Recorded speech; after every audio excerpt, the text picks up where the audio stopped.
નમસ્કાર મિત્રો, હું છું અરજીભાઈ ચૌધરી. અત્યારે હું જડિયાના જે પૂરવાળો વિસ્તાર છે એ વિસ્તારમાં છું અને અહીંયા ખૂબ ભયંકર પૂર જે આવ્યું એનું તમને અહીંયા ખેતરની અંદર શું નુકસાન કર્યું અને શું ફાયદો કર્યો એનું બતાવું. હું અત્યારે મારા ખેતરની અંદર ઊભો છું અને અહીંયા જો પાછળ દેખાય છે તમને અશોકભાઈનું ખેતર, આ મારું, અને આ બાજુ છે કૈલાસ અને સુરેશભાઈનું ખેતર. આ ખેતરની અંદરથી પૂરનું પાણી ત્રણેય ખેતરમાંથી નીકળ્યું હતું. તો હું તમને બતાવું કેવું દૃશ્યો કેવા છે અત્યારે. જો આની અંદરથી પાણી નીકળ્યું હતું, એક આમાંથી અને એક પેલી બાજુ જે આ ખેતર દેખાય છે એમાંથી. આ સરકારી હોસ્પિટલ છે એની પાછળ અહીંયાથી પાણી પૂરનું નીકળ્યું હતું ત્રણેય ખેતરોમાંથી. અને આ આપણું ખેતર છે.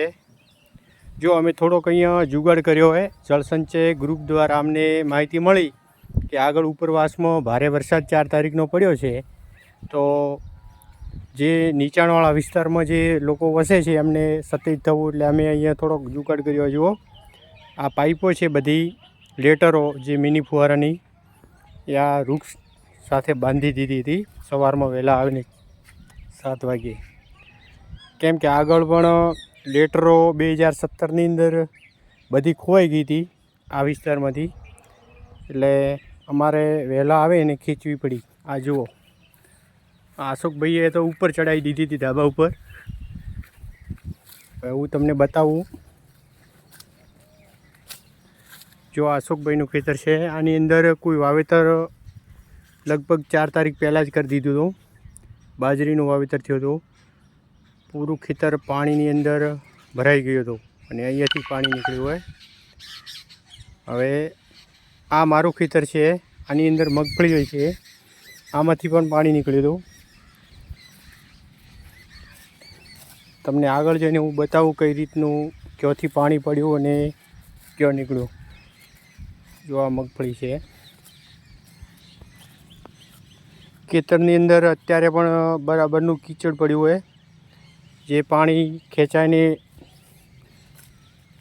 આવ્યું બધું લઈને આવ્યું અંદર ભેગું, માટી ને કચરો ને બધું. જો આ મગફળી છે આપણી. આપણે મગફળી ભગવાનની દયાથી કશું થયું નથી મગફળીની અંદર.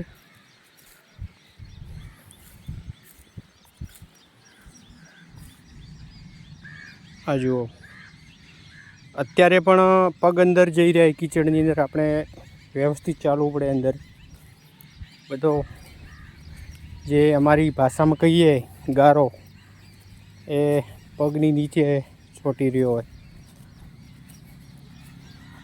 જો પૂરું ખેતર અત્યારે પણ, આજે તારીખ છે મિત્રો 6 અને પૂર આવ્યું હતું 4 તારીખે. 2 દિવસ થઈ ગયા, પણ હજી ભેજ બહુ ખતરનાક છે અંદર. મગફળીઓ બધી પીળી પડવા મળી હવે. કેમ કે આ મગફળીએ લગભગ તડકો જોયો જ નથી. તડકો કેવો હોય. 1 તારીખનું વાવેતર કરેલું હોય, 5 તારીખનું, 5/6, અને તડકો જોયો જ નથી કેવો આવે તડકો. એને મગફળીની ખબર નથી. હવે જો ભગવાનની કૃપા થાય ને તડકો નીકળે તો મગફળીની ખબર પડશે કે તડકો પણ હોય. સૂર્યદાદા નીકળ્યા જ નથી 20 દિવસથી.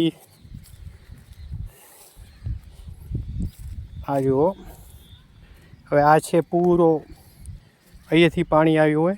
જો હું તમને બતાવું, અમારા ખેતરની અંદર આ સરકારી હોસ્પિટલ છે પાછળ. અહીંયાથી પાણી બધું નીકળે આ એરિયામાંથી. જો બતાવો, અહીંયાથી માંડી અને છેક આ બધો એરિયા છે, અહીંયાથી પાણી બધું નીકળે સામે છેક અહીંયા સુધી. હવે આપણા ખેતરમાં પાણી કયો થઈને આવ્યું છે એ બતાવું. જ્યારે 4 તારીખનું પૂર આવ્યું ત્યારે અમારા ખેતરમાં અહીંયાથી પાણી પડ્યું હતું. જો એક અહીંયાથી છલકીને બધું આવ્યું અને બીજું આવ્યું છે અહીંયાથી. જો આ પૂરો વિસ્તાર અહીંયા ડેમેજથી લો. હવે આગળ જવાય એમ નથી, કેમ કે કીચડની અંદર પગ પૂરા દબાઈ જાય. અને અહીંયા જો આવા જે બધું ખેંચાઈને આવ્યું, આ ઉખડાય છોડો બધા અહીંયાથી પાણી પડ્યું હોય, આ બધું તોડી નાખ્યું અંદરથી. જો આટલું આગળ જવાય એમ નથી, ને ત્યારે હું તમને બતાવો, કેમ કે પગ જમીનની અંદર ઘૂસી જાય. કીચડ બધું ગારો છે એ પગે ચોંટે છે. અને એક અહીંયાથી પડ્યું પાણી, અહીંયા પણ હવે આગળ જવાય એમ નથી. ચલો જે થાય ખરું.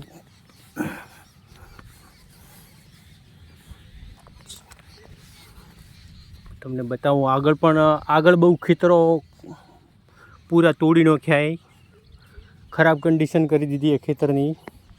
લોકોએ ઉનાળામાં બહુ મહેનત કરી હતી મગફળી વાવવા માટે, પણ અહીંયા હું તમને આગળના ખેતરની હાલત બતાવું. પગ જમીનની અંદર જઈ રહ્યા, પૂરી માટી છે ખેંચાઈને આવી છે. જો આ તમે જમીનની અંદર માટી તમને દેખાતી હશે, કીચડ બધું. મગફળી તો આપણે બચી ગઈ, પણ આ જો અત્યારે પણ પાણી પડ્યું છે અંદર. અહીંયા ખાધરો પાડ્યો એક, અને અહીંયાથી પાણી આવ્યો બધું. આ પૂરો વિસ્તાર ડેમેજ થઈ ગયો. જો અહીંયાથી માંડીને છેક અહીંયા અહીંયાથી ઘૂસ્યો હતો અંદર. હવે તમને આગળના ખેતરની ખૂબ ખતરનાક કન્ડિશન બતાવું. કૈલાસભાઈ અને સુરેશભાઈનું ખેતર છે. આ ખેતરની અંદર આપણું છે, અને હવે સુરેશભાઈ અને કૈલાસભાઈનું. જો આ ખેતર છે સરકારી હોસ્પિટલની પાછળ. આ ખેતરની એટલી ખતરનાક હાલત કરી દીધી છે. 2015, 2017, 2019, 2023 અને 2025 કુલ આ 5 વર્ષોની અંદર લગાતાર પૂર અહીંયા આવે. અહીંયા દર વર્ષે લેટરો લઈ જાય બધી ખેતરની અંદરથી, કેમ કે ખેડૂતને વાવણીનો સમય હતો. અને આ જુઓ હાલત કરી બધી, આખું ખેતર તોડી નાખ્યો બરાબરનું. જોકે અમારું ખેતર થોડુંક સાઈડમાં રહી ગયું. આ બધું વાડ હતી એટલે બચી ગયું. અને અહીંયા જો આ આપણું ખેતર છે, અને આ એમનું ખેતર છે. આ પૂરા વિસ્તારમાંથી પૂર નીકળે. આ જો લેટરની હાલત જુઓ તમે. અહીંયા આ વાલ છે, અહીંયા જો બરાબરનું તોડી નાખ્યું.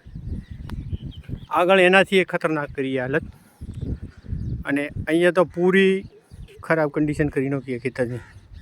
આ જો આમાં કોઈ હવે ખેતરની અંદરથી પાક લેવો મુશ્કેલ છે. જે ખેડૂત અહીંયા હોય એને જ ખબર પડે કે અહીંયાથી ઉત્પાદન લેવું એટલે લોઢાના ચણા ચાવવા બરાબર છે. કેમ કે આખું તણાઈ ગયો. જો આ ડેમેજ થઈ ગયું ખેતર બધું. કાપવાળી જે જમીન ઉપરની હોય 2 ફૂટની અંદરથી ઉપરની એ બધી તોડી નાખી. આ જો પૂર છે, અહીંયા પૂરનું પાણી અહીં આ શોપિંગની પાછળથી પડ્યું હોય. અહીંયાથી અહીં આ ભાગથી સામે દેખાય છે ગ્રામ પંચાયત છે. ગ્રામ પંચાયતમાંથી પાછળના ભાગથી પાણી પડે, અને આ પૂરો વિસ્તાર ડેમેજ કરી નાખ્યો. જો આજે 2 દિવસ થઈ ગયા પૂર અહીંયાની. આ જો આખો વિસ્તાર ખતરનાક કન્ડિશનની અંદર છે. અને આ જો સરકારી હોસ્પિટલની દિવાલ જે 2017ની અંદર તોડી હતી, એ હજી તૂટેલી જ છે એમની એમ. પૂર આવ્યું 2017ની અંદર, એના પછી તોડી નાખી હતી. હવે આપણે ફરીથી આપણા ખેતરની અંદર જઈ રહ્યા છીએ. આ જુઓ અહીંથી પાણી પડ્યું હતું આપણા ખેતરમાં. અહીંયાથી અને આગળ એક ભરે છે, અને પાછું આ બાજુ છે બીજું. આ બધી જગ્યાથી અંદર પાણી પડ્યું હતું. જોકે ભગવાનની વિશેષ કૃપાથી આપણે મગફળીની અંદર કંઈ થયું નથી. હવે જોઈએ આગળ જતાં કેવું ઉત્પાદન આપે, શું થાય, મગફળીની હાલત કેવી થાય છે. કેમ કે જમીન તો પૂરી દબાઈ દીધી છે. સારું મિત્રો, તો આવજો. જય શ્રી કૃષ્ણ.